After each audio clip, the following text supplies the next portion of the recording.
We got 100% success rate right here. This method is absolutely fantastic. Well guys, it's March 20th today, and I thought we would compile a video of everything we've learned over the last couple years about how to propagate these figs and root them successfully and grow them on into beautiful little fig trees. And so we're going to dive right in now to a video from start to finish with everything that we've learned about propagating figs. Let's go.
All right, so we got our tote set up, everything's in there, resting peacefully, and we're about to do some rooting here. So what did we start with? We started with the tote. We cleaned it out. We didn't do anything sterile. We didn't use bleach. We didn't do anything crazy. I just sprayed it out with a hose.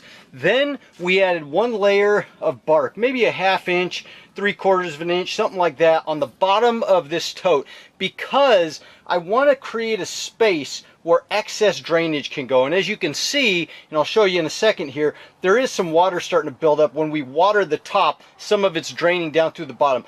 I'm not worried about that because I know that this bark was a little on the drier side and it's going to soak up and absorb a lot of that moisture. We want to start out with enough moisture in there to keep these cuttings moist. Now the key is going to be to not keep the medium wet, but just to keep it moist. So I'm done watering these guys. I will not water this tote at all anymore throughout the rooting process. The only thing that I will do occasionally is spritz the tops of these with just a spray bottle just to keep these moist and also to keep the surface of the potting soil moist, because I don't want it to start drying out down into the rooting medium. I want moisture to stay all the way up at the top of these cuttings so that I've got as much rooting surface as possible all throughout there. All right, so we got our layer of bark put down there. Then we put our cups in. Now, you saw me put the bark around all the cups in between. The reason for that is we're going to put this guy on some bottom heat. It's still March. It's still cold outside. We want the tops cool and the bottoms warm. So we're going to have these guys outside on top of a heating mat. That's going to create a cool environment over the surface around the cuttings and a warm environment down in the medium. Now, the reason that we put the medium around the cups is because I'm trying to create a buffer or insulation, if you want to think of it that way, so that we can hold a lot of heat in around the cuttings where they're rooting, because we don't want them to get hot, cold, hot, cold. We want to try and keep it an even, consistent temperature. So we're going to have the bottom heat. We've got a buffer with all the bark around the cups, so these roots down in here, or these cuttings down in where they're going to root, are going to stay relatively constant at the temperature that they're at. All right, from that point, we prepared our rooting hormone, and I used Dip and Grow this time. I've used several different varieties of rooting hormone over the last few years for these figs. I did the Dip and Grow last time, the last cycle, and I really liked how it worked for these guys, so I went with the Dip and Grow again. You saw for the hardwood cuttings, you fill that Dip and Grow to the 5 mark. After you put just enough Dip and Grow to hit that first bottom line. It's probably maybe 1/4 to 1/2 of a centimeter. Then you fill it up to the 5 mark. Now, I wanted to get plenty of rooting hormone up as high as possible on these cuttings around all the nodes, so I filled it double and then filled it with water up to the 10 times mark. Anyway, I made the concentration for a hardwood cutting. Once we did that, I prepared all the cuttings. Now, these cuttings were actually cuttings that I bought online about a month ago. They've been sitting in my fridge for a month, somewhere around there, and I intended on getting them stuck right away. Of course, you would always want to try and stick these cuttings as soon as possible. The fresher, the better. I just ran out of time in usual fashion, but I've finally gotten to where I'm able to stick these cuttings. So they've been kept in the fridge all this time, nice and moist, no problems at all. I think they're going to be very viable and they're going to do well. Now, because I had them in my fridge for a while, I decided to snip a little extra material off the bottom so that it was fresh and it could absorb some rooting hormone. The other thing I wanted to do is make sure that I cut it close to a node, because the nodes have a higher concentration of undifferentiated cells that can then turn into root cells. And so you want to try and cut them off right below a node. And if you'll notice, the other thing I did, the last thing I did, was I took my pruning shears and I just made a little slice right along some of the nodes. Now, I didn't do a lot of them. I might have done 3, 4, maybe 5 little slices, maybe 1 inch long, around the cutting near the bottom where I wanted it to root. Now, the reason I did that, a lot of people will take the edge of their blade and shave off some bark material. I've done that a lot in the past with cuttings, but what I've noticed is when you do that, it opens the plant up for fungus and all kinds of problems to get in there and start rotting the cutting. We don't want that. All we want to do is open up that bark so that those little undifferentiated cells can start growing out between where the bark was slit and forming roots. And they'll do that even with the smallest slit. You don't need to shave off half the bark. The other thing you're doing is just protecting that whole cutting from rot or any kind of disease getting in there and rotting it away. So just one little slit along there, we're going to see what it does. I'm pretty excited about that, and I think it's going to work just fine. But one little slit is all you're going to need. You just want to slice down to the cambium layer all around it, and I think we're going to have really good results with that. And the last thing we did was stick our cuttings. So we got all these guys stuck. You saw I used a little dowel so I could open up the area. I packed down around the cuttings to keep, mainly to keep them stable, also to keep more moisture down in there. The looser it is, the more aerated it is, the more the moisture can just flow out of here and this stuff will dry out. But I want to make sure that it stays moist.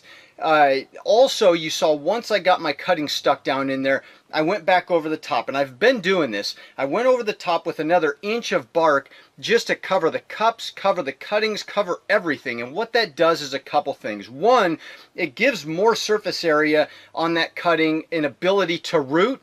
And two, it helps keep moisture down in there around the cutting. And I guess it does three things. It also helps create a buffer and insulation for the heat. So it helps keep the warmth down in there a little bit more. So these cuttings are entirely protected in that area.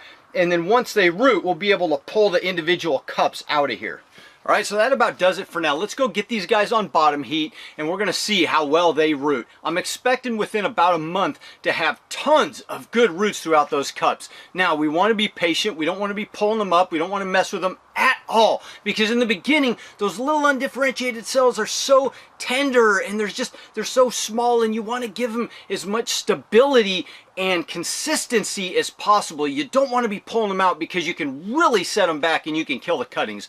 We don't want to do that. We want beautiful cuttings with tons of roots. So let's go get them on bottom heat and we'll see where we go from here. All right, so we've got them all on the back porch here, and I've got these guys on a bottom heat mat. I got this heat mat years ago, I think at Wally World, and it's just a cheap heat mat. I think it's not even used for plants, really. It's a cloth material, but there's the name of it if you guys are looking for something like that. But I've got a couple of these I use for bottom heat, but I've got it set to stay on low.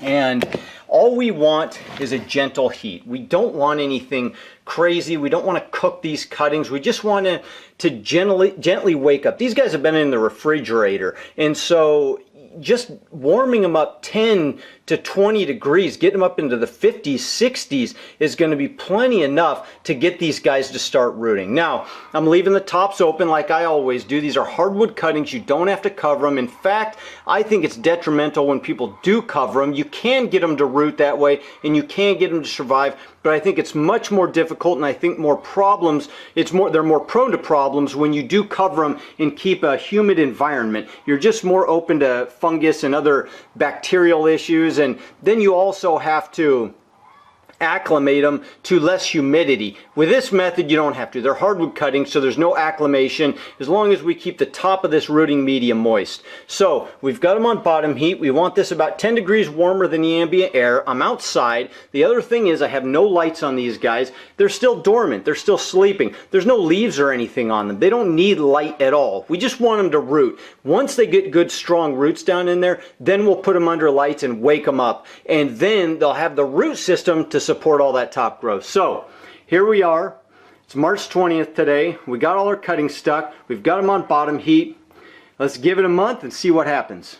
Well guys, today is a special day because it's April 20th. It's exactly 1 month since we stuck those cuttings up on the porch there. Those fig cuttings have been sitting up there for a month, and I am really excited to see them because it's been a month for me. Of course, you guys are getting this instantly as usual, but let's go take a look at what we've got. I haven't so far even really looked at them. I haven't pulled the cups up. I haven't done much of anything. And to tell you the truth, I've only spritzed these things with the spray bottle about 3 times. I haven't had to do a whole lot of that because it's been outside in a cool environment. Let's take a look at them.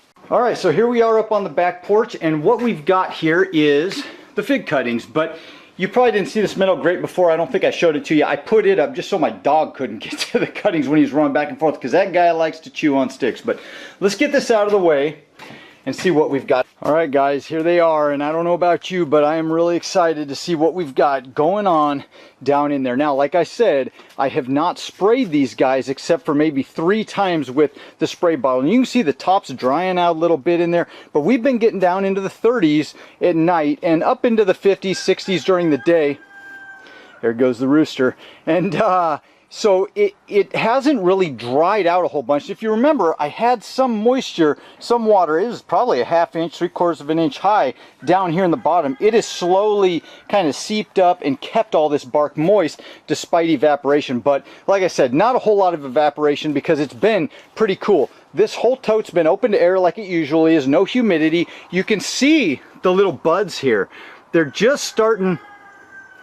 That rooster's gonna start talking when I'm talking, man. Here we go again. So that those buds are just starting to come out. You see that? Come on, focus, buddy.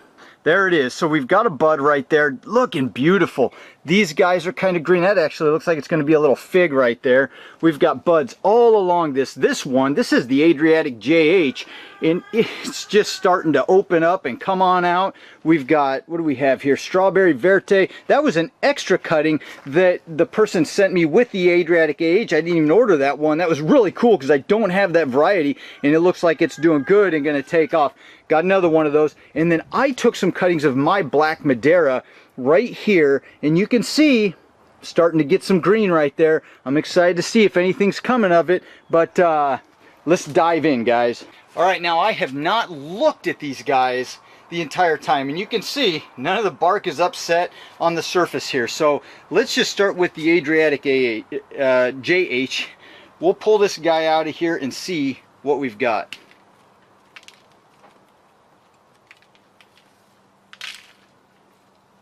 Alright, and there it is, the first one. We've already got roots. Look at that. Look at that, guys. Look at those beautiful, beautiful roots, man.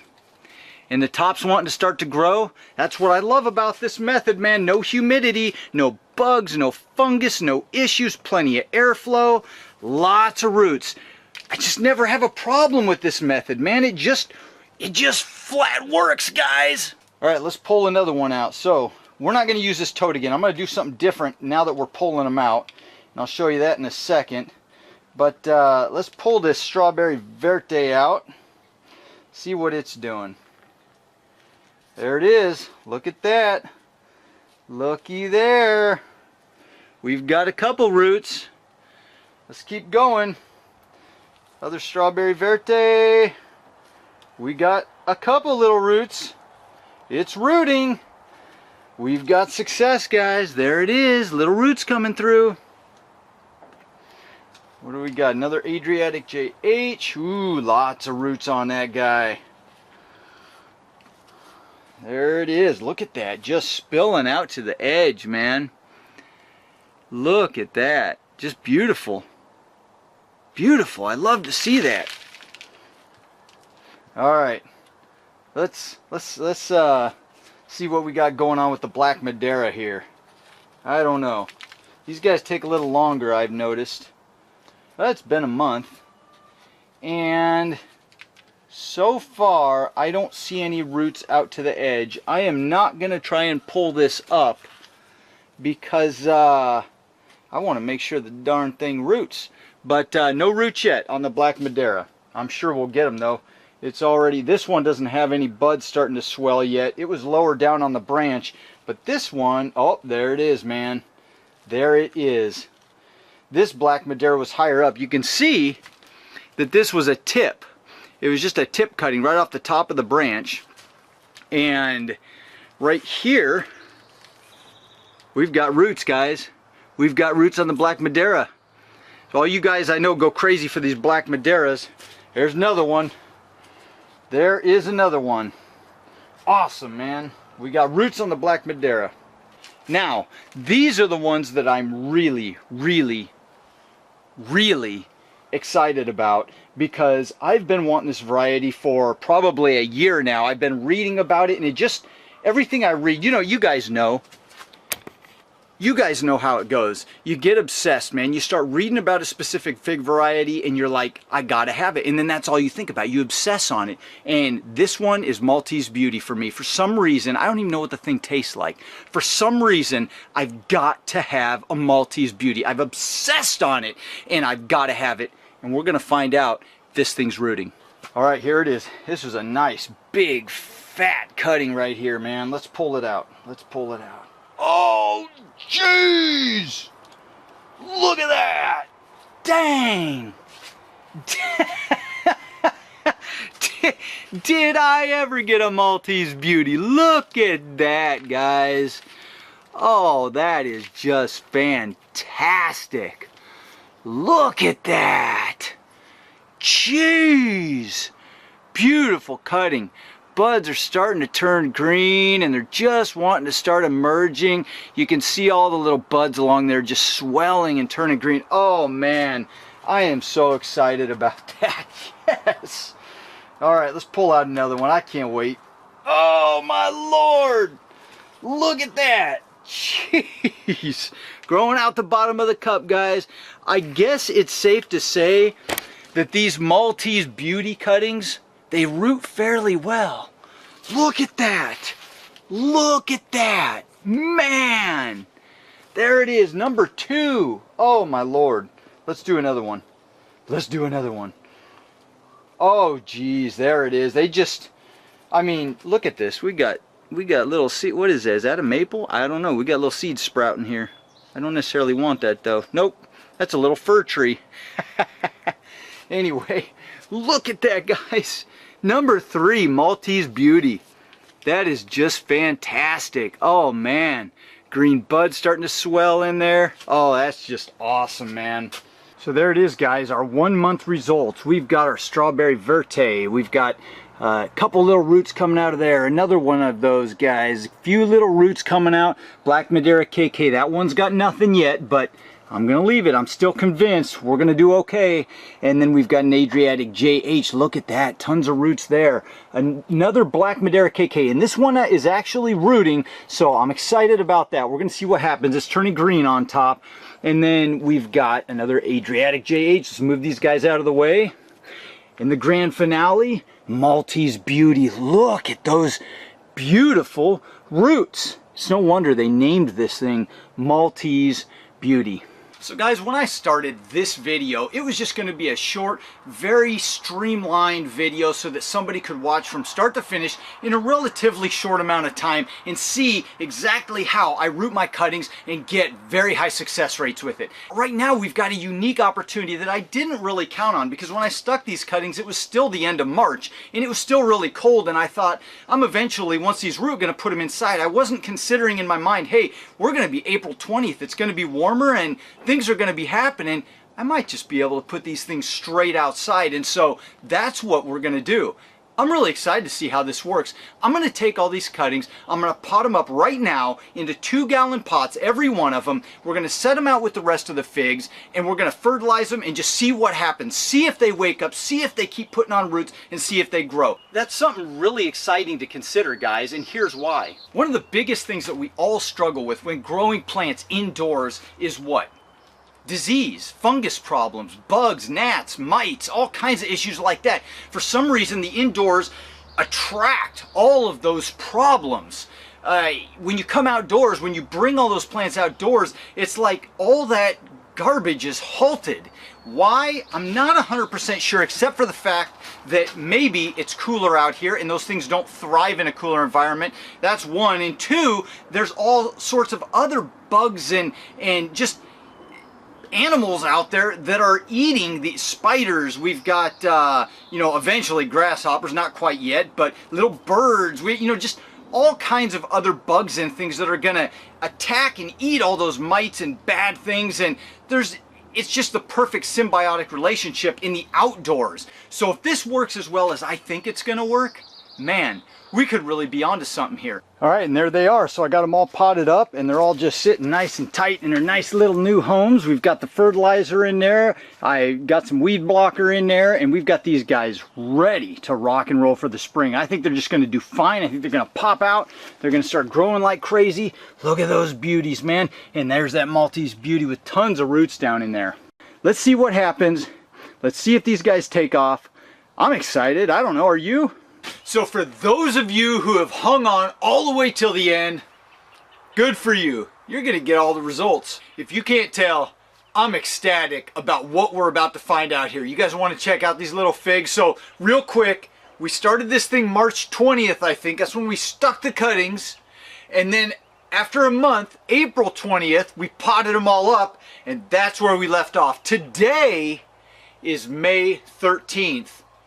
Almost a month later. You guys want to see the results?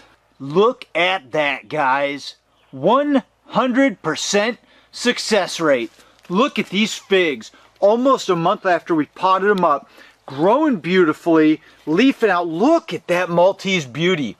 I have been wanting one of these things for quite a while now. Finally got it, and look how beautiful, look how wonderful this thing looks. And look at that, there's a little spider right there, but no mites. Look, we've got all these little predators, all these natural predators out in the environment, and so we don't have any problems. I don't have any mites, I don't have any gnats, I don't have any issues. The leaves are growing beautifully. Everything just looks absolutely fantastic. I love this one. I love that thick stalk and this little tree-like looking guy. It's like a little bonsai fig. Let's look over here, guys, because I want to show you this. And last time we were here, you remember they were all rooted. All 9 of these were rooted, except we didn't see roots out of this one. In fact, that black Madeira, now there were 2 black Madeira. There's the other one. You can see it's leafing out. It's doing real good there, coming on strong.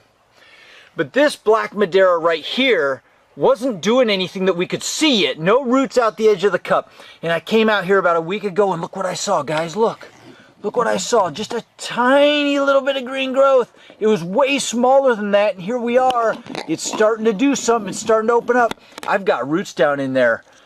Another black Madeira KK. So we've got 100% success rate on all 9 of these guys. We got 4, 4, and then 1 over there in the back. That's the Adriatic JH. And they're all rooted. 100% of them with this method. I am just absolutely stoked and excited to no end about these results. And this is the way we're going to be doing things around here when it comes to figs from now on. So man, guys, if all this doesn't get you excited, I don't know what will, but I am just, like I said, I'm super excited about this. This method worked fantastic. We got 100% success rate right here. No fungus problems, no gnat problems, no leaves getting all funky and growing weird. Nothing strange going on. These things look absolutely beautiful. So if you guys want to be super successful at propagating these figs, I'm not saying that other methods don't work. I'm just saying this method is absolutely fantastic. And the proof is in the pot, so give it a try, see what you think. Let me know how it goes. Drop a line, comment down below, and let me know what you think about what we've done here in this video. So if you like the video, please hit the like button. Subscribe if you guys want to follow along. Have a fantastic week, and I'll see you in the next video. Adios.